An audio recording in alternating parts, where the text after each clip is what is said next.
আসসালামু আলাইকুম, hello everyone, welcome my another recipe blog. আজকে আমরা চটজলদি গরুর মাংস কিভাবে রান্না করতে হয় তা দেখে নিব। আমি ভাই পাকা রাঁধুনি নই, তবে নতুন সংসার বা নতুন নতুন রান্না কি করে করতে হয় তা আমার এই ভিডিওতে শিখতে পারবেন। তো চলুন শুরু করা যাক।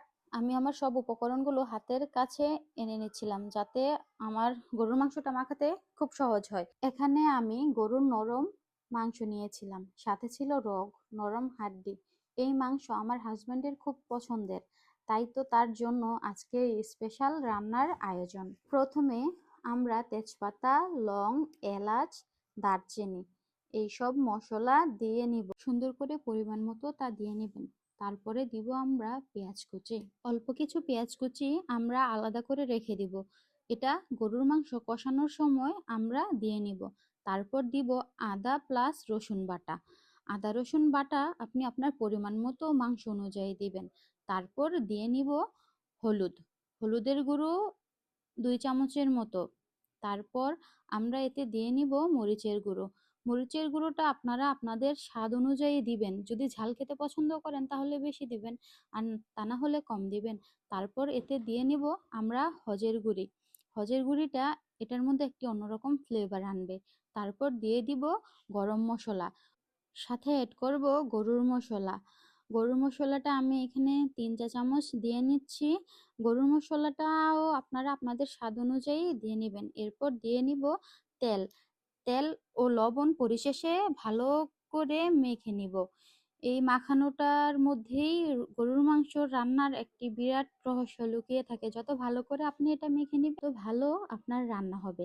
তাই গরুর মাংসটা মাখানোর দিকে একটু ভালো করে নজর দিবেন। এই গরুর মাংসটা আমি ভালো করে মেখে তারপর এটা 15 থেকে 20 মিনিটের মতো রেখে দিব। ভালো করে মাখার পর এবার ঢেকে রেখে দিলাম 15 মিনিটের মতো। এবার 15 মিনিট পর এটা সুন্দর করে চুলায় জাল করে নেব।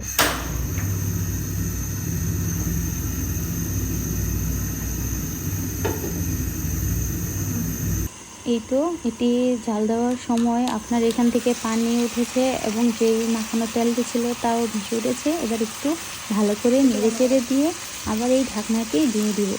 এভাবেই আপনার মাংস থেকে কিছু পানি বের হয়ে আসবে। আর এটি ভালো করে কষিয়ে তারপর অল্প পানি দিয়ে এটা রান্না করতে হবে। অল্প অল্প করে পানি অ্যাড করতে হবে, যাতে এটার মধ্যে খুব ভালো করে কষানো হয়। এই তো আমরা এখানে কিছু পানি দিয়ে দিয়েছিলাম, আর সরি, অফ ক্যামেরাতে পেঁয়াজ এবং আলু অ্যাড করে দিয়েছিলাম। ওই সময় আমাদের এখানে ইলেকট্রিসিটি ছিল না, তাই ওই ক্লিপগুলো নেওয়া হয়নি, তার জন্য দুঃখিত।